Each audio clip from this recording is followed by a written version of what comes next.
우리나라 둘러싼 치열한 외교 상황을 명쾌하게 정리하고 분석해드리는 시간입니다. 외교전쟁, 외교부 전략기획관 지내신 가톨릭대 국제학부의 마상은 교수와 함께합니다.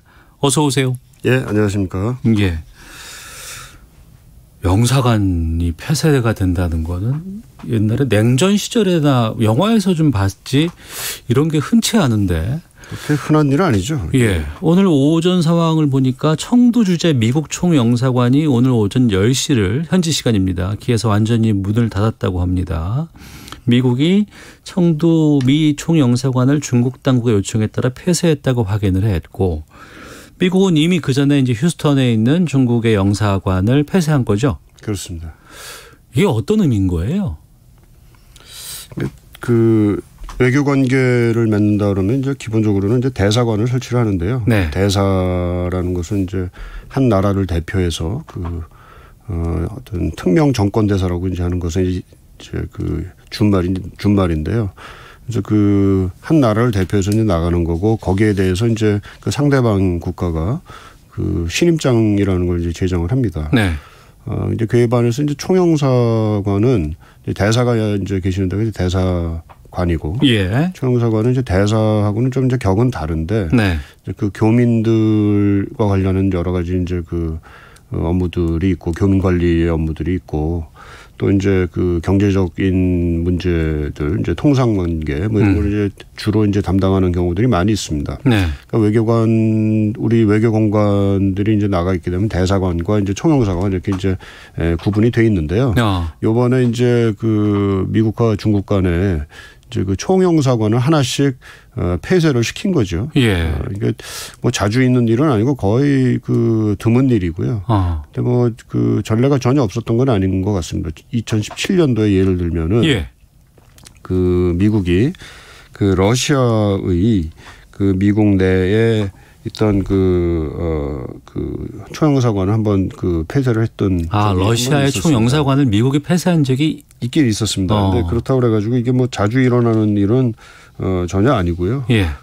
이번 미중 간의 관계에 있어서도 이 총영사관 폐쇄가 또 이제 굉장히 상징적인 조치이기도 하지만, 그것이 담고 있는 내용들이 또 굉장히 심대한 것이기 때문에 미중 간의 관계에 있어서 상당한 악재를 보여주는 것이다, 이렇게 일단 볼 수 있죠. 우리가 영화 같은 거 보면은 대사관으로 누군가가 이제 딱 들어가면 공권력이 거기에 못 들어가잖아요. 그렇죠. 영사관도 그런 거 아닙니까? 그렇죠. 일단 외교 공간이기 때문에. 예. 그리고 이제 외교관들이 기본적으로 이제 외교 면책권을 가지고 있지 않습니까? 네. 그런 것을 준수를 해줘야 되는 것이 이제 국제적인 법 규범이고요. 그렇기 때문에 이제 한 나라가 외교 공간을 어느 지역에 갖고 있다라는 것은 특별한 의미를 가질 수밖에 없는 거죠.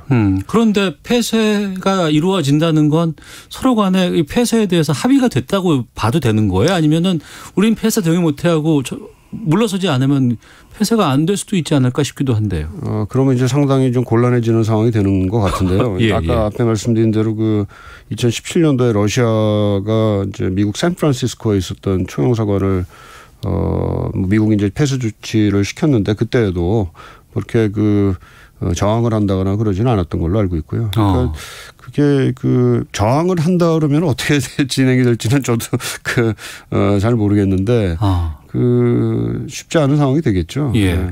그럼 본질적으로 돌아와서 왜 이런 극단적인 조치까지 취하게 되는지, 미중 간의 갈등이 왜 이렇게 나오고 있는 것인지요? 일단 표면적으로는 지금 미국 정부는 중국의 이제 휴스턴에 있는 총영사관이 미국의 지적재산권을 절취하는 그런 일종의 기지로 이제 사용이 됐다. 이런 활동들을 이제 활발히 벌였고, 이해를 쉽게 하려고 그러면 스파이 같은 역할을 했다. 일종의 산업 스파이 활동을 했다는 거죠. 그래서 그런 산업 스파이 활동을 하는 데 있어서의 중심지의 역할을 휴스턴 총영사관이 제공을 했다, 이렇게 이제 얘기를 하고 있는 거고요. 네. 그런 과정에서 이제 앞에 말씀드린 이제 외교관들의 면책특권이라든지 이런 게 이제 활용이 됐다. 그렇기 때문에 이 공간을 이제 폐쇄시킨 것이다, 이렇게 이제 주장을 하고 있는 거죠. 이게 뭐 백신 개발과도 관계가 됐다고 보세요? 뭐 그 지역이 그 여러 가지 이제 그 의료와 관련된 그런 그 연구 단지들이 있고 네. 그래서 뭐 그런 백신과 관련된 그 정보들, 연구 정보들을 이제 빼가려고 했던 거 아니냐 이런 이제 얘기들이 지금 나오고 있는 것 같습니다. 그러면 그걸 전제로 간다 그러면 확실한 물증이나 증거가 있는 것인지 아니면 지금 내가 대선을 앞두고 있는 트럼프 대통령의 입장에서는 이 중국과의 갈등 부각이 도움이 될 수 있지 않을까라는 그런 좀 우려도 좀 들기도 하거든요. 예, 뭐 그런 그 분석들이 좀 나오고 있는 것 같습니다. 그 근거가 있느냐. 네. 그 첩보전 뭐 예를 들어서 이제 정보를 중국 정부의 그 지시나 뭐 이런 거에 따라서 미국의 그 산업 정보들 이런 거를 이제 빼가려고 했던 것 아닌가 하는 얘기들이 나오는데 뭐 거기에 대해서 우리가 뭐 확실하게 증거가 있느냐 없느냐 얘기를 할 수는 없는 것 같아요. 네. 왜냐하면은 뭐 그런 그 사항들은 상당히 이제 기본적으로 기밀로 분류가 돼 있을 거기 때문에 우리가 뭐 미국 정부에 있다고 지금 얘기를 하는 건데 있느냐 없느냐 우리가 지금 여기서 있다 없다를 얘기하기는 좀 어려운 것 같고요. 다만 이제 미국 정부는 그 뭐 수년 전부터 사실 그 중국에 의한 중국 정부가 사실상 이제 그 뒤에 또 중국 정부 특히 이제 중국 인민해방군 이런 그 조직이 개입이 돼 있는 상태에서 미국의 그 여러 지적재산권을 빼가는 거, 절취해가는 거, 뭐 해킹 같은 거 하는 거 이런 거에 대해서 상당히 이제 우려를 해왔었습니다. 그러니까 뭐 단지 뭐 이번 휴스턴 그 총영사관 얘기만 하면서 이게 나온 건 아니고 상당히 오랫동안 이제 걱정을 해오고 또 경고를 해오고 했던 사안이었는데 이번 경우에는 이제 특별하게 그 어떤 그 가시적인 그 행동을 취했다라는 점에서 상당히 좀 또 중요한 그 일종의 그 분기점이 되는 것 같습니다. 네, 미국의 이러한 조치에 대해서 중국의 반응이 또 상당히 중요할 것 같습니다. 또 그들의 입장도 있을 것이고 주장도 나올 것 같은데 중국의 대응은 어떻게 보고 계셨어요? 중국은 뭐 일단은 그런 그 지적재산권 절취 문제, 스파이 활동 이런 건 뭐 그 일단 부인을 하고 나오는데요. 네. 그리고 이제 그와 동시에 그 앞에서 말씀드린 대로 이게 그 미국의 행동이 좀 그 멈췄으면 좋겠다라는 이제 그 일종의 제안 같은 것도 했고요. 또 동시에 그 미국이 앞에서 말씀하신 대로 이제 그 대선 국면에서 그 트럼프 대통령의 재선을 위해서 이런 것을 만들어내는 거 아니냐 하는 그런 이제 그 컴플레인 같은 것도 지금 불만들도 이제 그 직간접적으로 얘기를 하고 있는 상황이고요. 또 가장 이제 뭐 가시적으로는 미국의 그 중국의 휴스턴 총영사관 폐쇄에 맞서가지고 네. 중국 내에 있는 미국의 총영사관 특히 지금 챙두에 있는 그 총영사관을 폐쇄하라는 조치를 취했고 지금 말씀하신 대로 좀 전에 말씀하신 대로 이제 미국도 그 폐쇄 조치를 지금 오늘 아침 완료를 한 걸로 지금 나오고 있습니다. 그러면 휴스턴 총영사관 또 청두 총영사관 양국에서 그거 하나 폐쇄되고 일단락이 되는 건 아닐 것 같거든요. 이후의 상황은 어떻게 보세요? 글쎄 뭐 예측하기 어려운데요.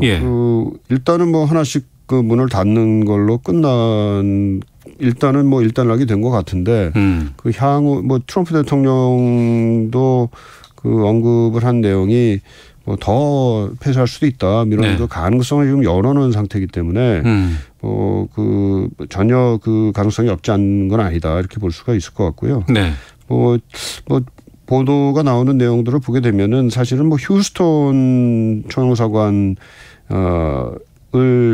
뭐 일부 딱 집어가지고 이제 그 폐쇄를 시켰습니다만 미국 정부가요. 네. 그 사실 더 이제 심각한 것은 뭐 샌프란시스코 총영사관이라든지 그러니까 조금 더 미국의 그 테크 기업들이 이제 몰려 있고 연구들이 활발하게 진행되고 이런 지역에서의 미국의 지적재산권을 중국이 절취하는 행위들이 훨씬 많기 때문에 사실은 그런 지역을 더 염두에 두고 있었는데 이제 아무래도 이제 중국의 인구들이 그쪽에 많이 있고 또 여러 가지 이제 파장들을 고려해서 그나마 조금 그 파장이 약할 거라고 생각이 되는 휴스턴 총영사관을 폐쇄한 거 아니냐 뭐 이런 분석들도 나오고 있는 바가 있습니다. 아, 그래요. 미중 간의 갈등이 우리로서는 상당히 부담이 됩니다. 네, 그렇죠. 어디 편을 들기도 뭐하고 그렇다고 어디를 비난하기도 상당히 좀 우리는 곤란한 입장이 됐어요. 그렇다고 가만히 있지도 못하게 되는 상황이 여기저기서 야 우리에 대해서 너 어떤 의견이야 라고 얘기를 하고 있는 것 같습니다. 지금 보면은 미 국무부 고위관리가 우리나라 통신사 가운데 그 LG U 플러스 여기가 이제 중국 화웨이 장비를 쓰고 있다고 하는데 여기 콕 집어서 이 거래 중단하라 이렇게 촉구를 했다고 하는데 이건 외교적으로 결례가 되지 않을까 싶기도 한데 어떻게 보세요? 지금 그 화웨이가 지금 일종의 뜨거운 감자가 돼 있어요. 국제적으로. 네. 특히 이제 미국이 이 화웨이가 이제 5G 관련된 네트워크에 있어서는 굉장히 그 세계적인 가격 경쟁력을 가지고 있는 회사가 돼 있고요. 예. 그래서 이제 다른 그 뭐 우리 삼성이나 뭐 노키아 뭐 이런 데가 제공하는 그 네트워크 장비에 비해서 뭐 굉장히 상대적으로 굉장히 저렴한 가격으로 이제 화웨이 장비가 이제 시장에 나와 있기 때문에. 그럼 시장의 입장으로 볼 때는 경쟁력이 상당히 있는 있죠. 제품이네요. 예, 그 회사고. 많은 그 나라들이 이제 그 화웨이에 대한 그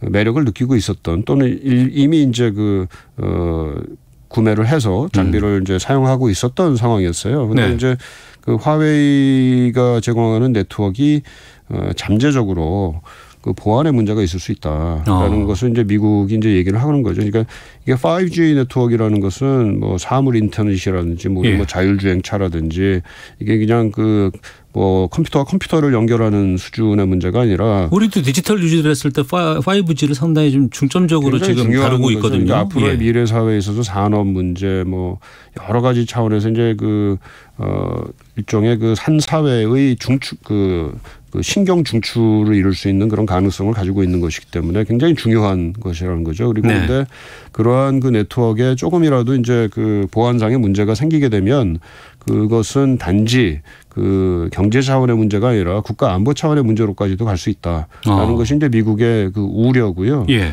근데 이제 그 5G 그 화웨이가 생산하는 그 5G 그 장비가 과연 문제가 있느냐 없느냐 하는 게 지금 이제 그 도마 위에 올라 있거든요. 그래서 그걸 가지고 평가를 하고 거기에 따라서 이제 대처를 하겠다라는 게 이제 여러 국가들의 이제 입장이었어요. 그런데 네. 5G 네트워크 자체, 화웨이의 5G 네트워크 자체가 지금 무슨 백도어라고 그래가지고 정보를 빼내는 뭐 그런 프로그램이 심어져 있지는 않은 걸로 지금 일단은 평가들이 되고 있는데 문제는 그게 언제라도 심어질 수 있는 가능성이 있다. 그러니까 5G 그 네트워크 화웨이의 5G 네트워크 시스템이 조금 좀 엉성한 그 특징을 가지고 있는 모양이에요. 저도 잘 그 전문가가 아니어서 정확하게 모르겠습니다만 그렇기 때문에 그렇기 때문에 가격에 있어서 상당히 이제 저렴한 게 있고 그러다 보니까는 이제 그러한 잠재적인 위험성을 가지고 있다. 라는 것을 이제 미국이 그 포착을 하고 다른 나라들이 이제 가급적이면은 화웨이의 5G 네트워크를 쓰지 말아라 하고 지금 그 압력을 가하고 있는 중입니다. 뭐 최근에는 영국이 그래서 이제 화웨이 장비를 이제 퇴출시키겠다라는 이제 결정을 내렸고 사실은 영국은 지난 3월 달에 그 부분적으로는 쓰겠다라고 이제 결정을 내렸었거든요. 네. 그 결정을 번복을 하면서 이미 장착이 돼 있는 그 네트워크 장비들은 2027년까지 다 제거를 하고 앞으로 이제 쓸 거는 이제 안 하겠다. 올해 말부터 이제 안 하겠다. 이렇게 이제 이미 결정을 해놓은 상태입니다. 그래서 그러한 모든 다른 나라들이 화웨이의 5G 장비를 쓰지 않도록 하는 그 캠페인을 지금 미국 정부가 굉장히 활발하게 벌이고 있는 중이고요. 근데 미국 정부가 그렇게 요구를 하고 뭐 캠페인을 벌인다고 해서 우리나라가 LG는 그냥 기업이잖아요. 여기에 대해서 정부가 개입을 해서 그거 쓰지 못하게 막을 수도 없는 것 같고 이거를 어떻게 봐야 됩니까? 어려운 문제인데요. 이제 우리도 뭐 그 민간 기업에 대해서 민간 기업의 경제 활동에 대해서 우리가 함부로 뭐 정부라 그래도 또 더군다나 이제 다른 나라 정부가 이제 함부로 이렇게 해라 저렇게 해라 하기 상당히 어려운데 이게 이제 국가 안보와 관련된 사항이라면 하면 이제 그렇게 그 전제가 들어가면 조금 뭔가를 할 수 있지 않느냐 또 해야 되는 거 아니냐 하는 게 이제 미국의 이제 요구 사항이고요. 네. 우리 정부의 입장은 뭐 꼭 그렇게 지금 따라가고 있는 것 같지는 않습니다. 다만 이 미국이 지금 요구하는 것은 우리가 지금 동맹 관계가 있고 특히 이제 군 당국 간에 이제 그 네트워크가 깔려 있고 그런데 통신 네트워크도 깔려 있고 그런데 이것이 지금 U2 그러니까 지금 뭐 LG U 플러스가 이제 화웨이 장비를 씀으로 인해 가지고 뭔가 위험이 그 제기가 된다면 그것은 한미 동맹에도 문제가 될 수 있기 때문에 그것은 확실하게 이제 차단을 하겠다라는 게 지금 우리 정부의 입장으로 알고 있습니다. 알겠습니다. 이 파장이 좀 곤혹스럽습니다. 그리고 언제까지 갈지 또 이게 세계 경제에도 영향을 미칠 수도 있는 부분이고 또 이 대북 문제에도 이게 좀 영향을 미칠 수도 있기 때문에 이건 좀 잘 신중하게 잘 접근을 해야 될 것 같습니다.